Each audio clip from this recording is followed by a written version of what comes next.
Shalom and welcome to Inside Israel News, your source for unbiased and thorough analysis of Israeli news, politics, and current events in the Middle East. I'm your host, Isaac Kight.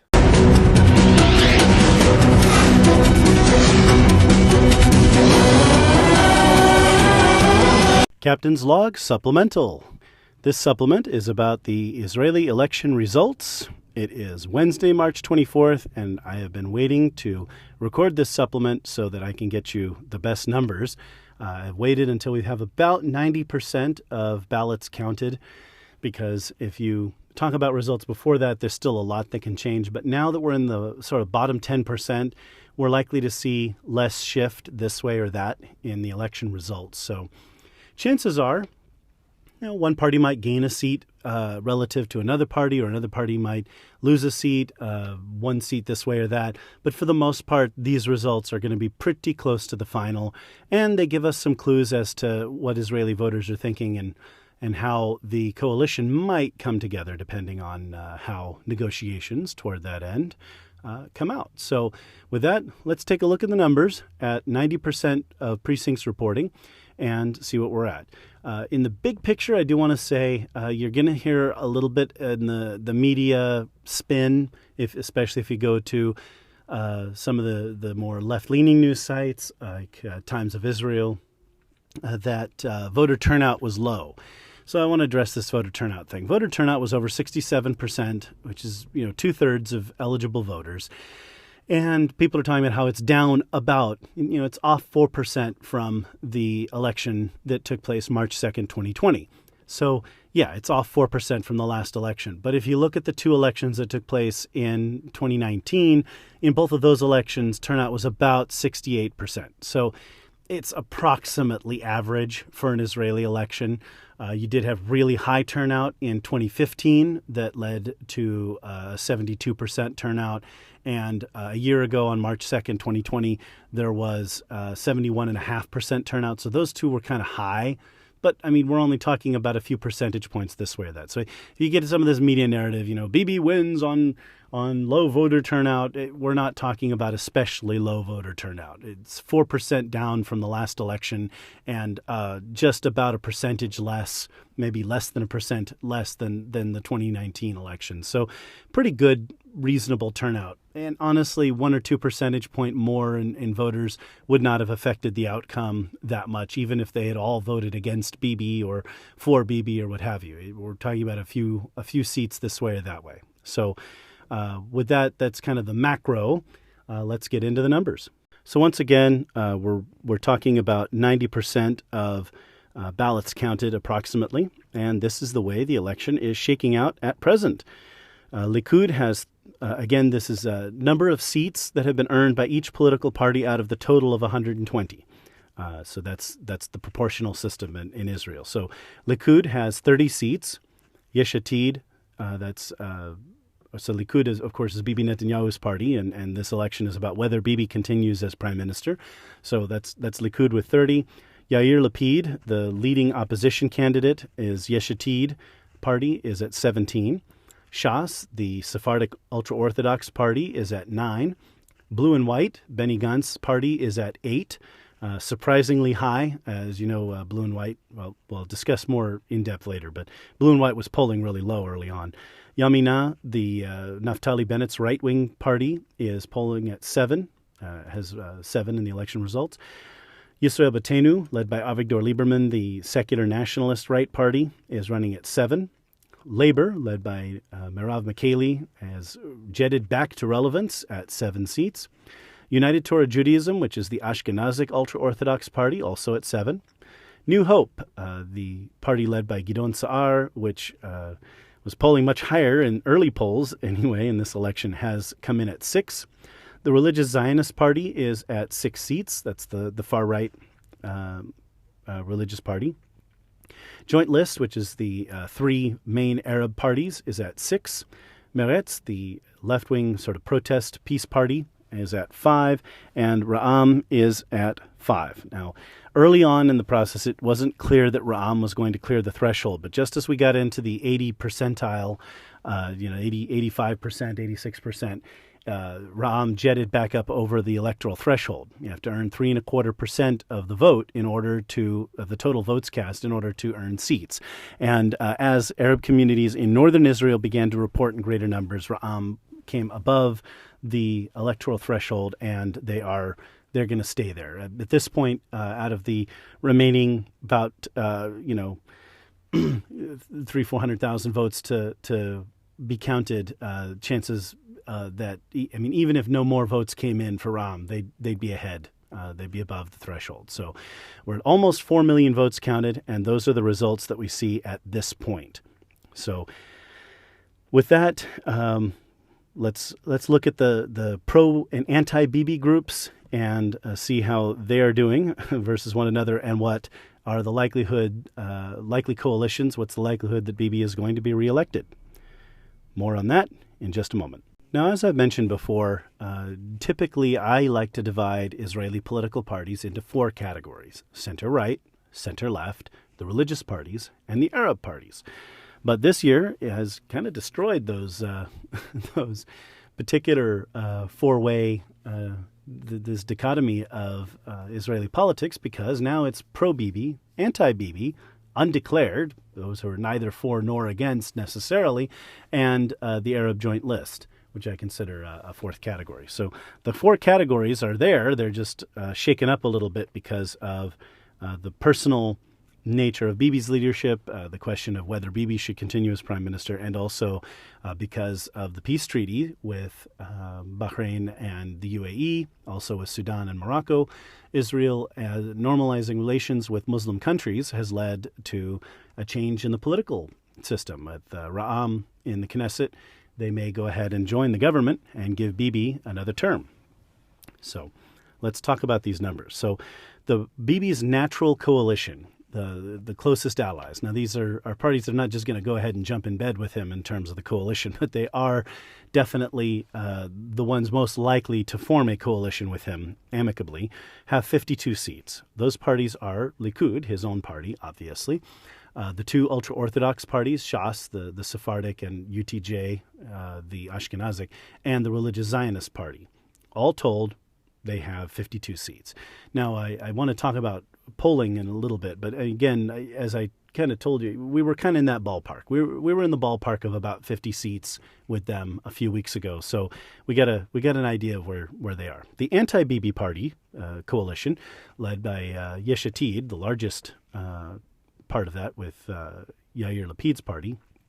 Also, in no particular order, New Hope with Gidon Sa'ar, Avigdor Lieberman's Yisrael Beitenu party, Labor, Merav Michaeli leading Labor there, Meretz, and Benny Gantz Blue and White Party. Those all together have 50 seats. So pro-Bibi, 52, anti-Bibi, 50. Now, you're going to hear the media include joint list with the anti-Bibi group. So they'll be out there saying that the anti-Bibi is 56 seats. That, again, is dubious. Joint list includes 3 political parties, at least one of whom, Balad, is extremely anti-Zionist, and the likelihood that these right-wing parties that are in the anti-Bibi group would sit in any kind of government with Balad are next to nothing. That's a negative number. That probability is a negative number. That is just not going to happen. And with only 6 seats, joint list really isn't able to offer the anti-Bibi coalition a lot there. But you'll hear the media say, 56 seats, 57 seats, something like that.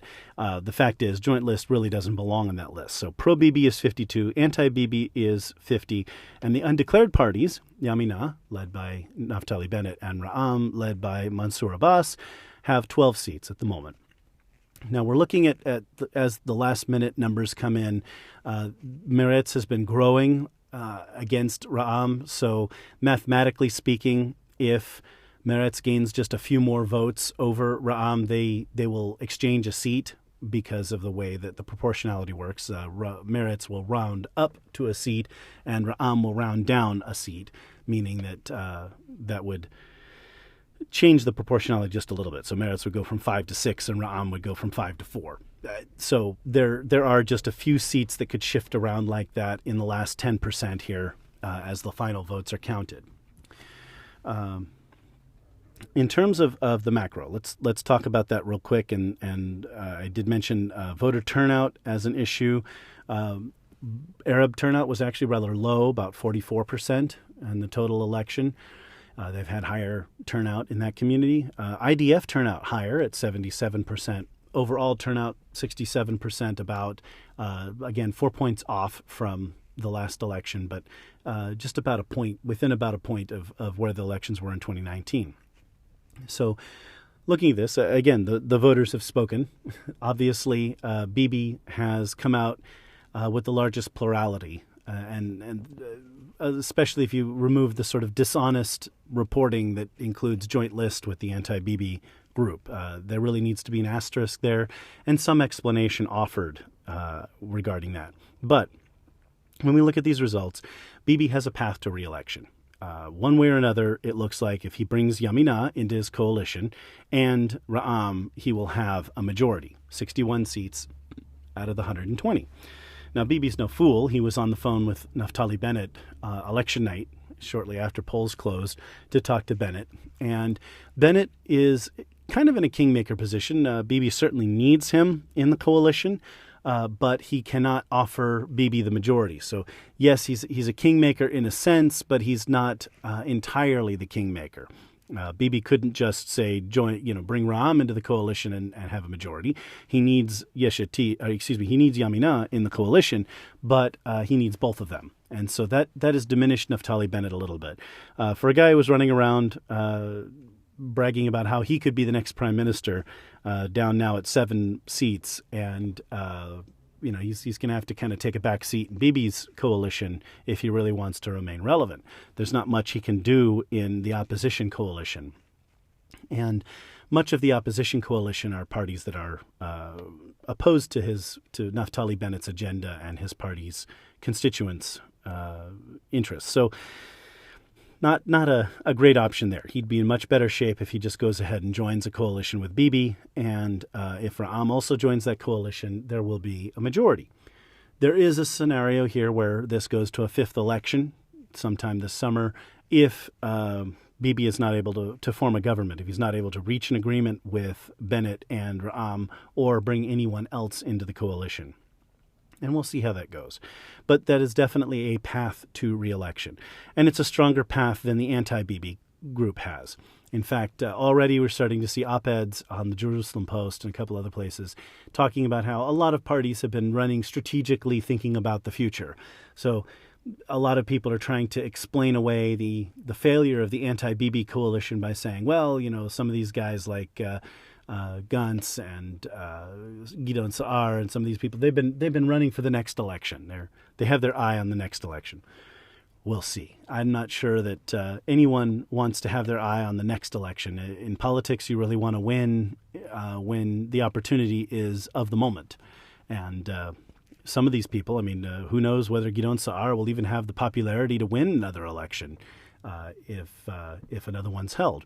Now, if Bibi is able to form a government, then that government will likely go 3 or 4 years, probably full term, I want to say, but I'm not going to guarantee that. So we could be looking at, if he's able to form a government, we could be looking at a future election in 2024 or 2025, sometime in the spring of 2025, I would suspect. Could come a little earlier if he can't hold the coalition together at the end. And a lot of that's also going to depend on Bibi's succession planning. Just can't imagine him wanting to try for another term because we're going to go right back to this anti-Bibi stuff and pro and anti, and we could end up with 2 or 3 elections. Let's not go there again. Bibi needs to plan for his succession at the end of this term. So a few surprises in this. Looking at the polls, and you'll note that I quoted a lot of polls that showed Meretz, Ra'am, Religious Zionist Party, and Blue and White all down at the electoral threshold, really close to the 3.25%. Those polls were not right. At this point, Meretz is well above the threshold. Religious Zionist parties at 6 seats are well above. Labor, Blue and White, high above. Labor at 7. Merav Michaeli has managed to revive that party. And as I've said, congratulations to her that she took charge of a party that was failing, that was dying, that was polling below the threshold. when she became the party leader, she made a lot of noise, agitated quite a bit, and brought her party back from the dead. The traditional Israeli left is relevant once again. Not incredibly relevant. She's nowhere near the double digits or the kind of prominence that would be needed for Labor to lead a government in the future, but she's brought Labor back from the dead. And blue and white, something of a surprise. There were a lot of polls that showed blue and white down at 5, 6, polling right at the threshold in some polls. And Benny Gantz has rehabilitated himself and brought himself back up to 8 seats. That probably represents a last-minute shift. It seems that a lot of the people who were excited about Gideon Sa'ar, who were enthusiastic about him as an alternative to Bibi, seem to have come back home to Benny Gantz at the last minute. Because when you look at the numbers, New Hope is down at 6, and they were polling at 10 not that long ago. Again, the trend was downward for them, but blue and white had just then started polling upward. And I want to cite the last week's episode when I cited the direct poll that was taken. That was one of the more accurate. That showed blue and white at 7. And they may ultimately have 7 in terms of the results, but that poll was much more accurate, showed blue and white up at 8. Religious Zionist Party at 6 may come down to 5, but we'll see. A little bit of a surprise. They got that extra seat. Shas at 9 and United Torah Judaism at 7. Apparently, Shas had the greater numbers there. Usually, they're kind of 8 and 7. They're about 15, maybe 16 seats together. In this case, they are 16 seats, but Shas seems to have had the upper hand in that. Sometimes they're tied. Oftentimes, Shas is just 1 seat ahead, but they came in 2 seats ahead thus far. And again, there are 10% of votes left to be counted. So looking at these numbers, and again, it's not a surprise from the polls, a very good position for Yair Lapid in terms of the post-Bibi era. He's in a strong second place, together with blue and white, about 25 seats. So if they pull that coalition, that joint list party back together, when they ran together, they would actually be in a position to launch themselves into leadership, potentially, in a future election. Labor back from the dead, not a lot of other surprises there. But I just have to say with Gideon Sa'ar, when he first started running, there was all this excitement, and he had polls as high as 21 seats. And he just seems to have deflated in the last 2 weeks. And I listed out the polls for you that showed him dropping from maybe 14, 15 seats recently down to 10, and now he's way down at 6. It looks like at the last minute, voters went back to Benny Gantz and away from Gideon Sa'ar as an alternative to Bibi. So those are the election results. That's where we are at this point. I will have final results with next week's episode. And we are coming up to Pesach, to the Hag Hamatzot, so that may be a little bit delayed getting out because I will not be recording an episode on Shabbat, which is Friday sunset to Saturday sunset, or the first day of the Hag, which begins at sunset on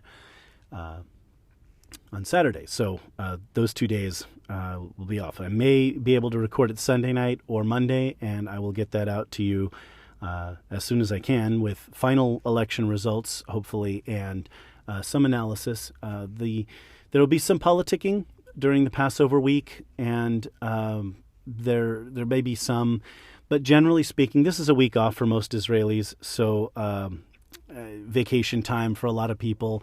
Some people work during the week, some people don't, but it's kind of a down week. And the political news will really start to kick off the week after Passover week. So I'll be able to take plenty of time to do analysis of the election results and talk about how that all panned out over the next 2 weeks.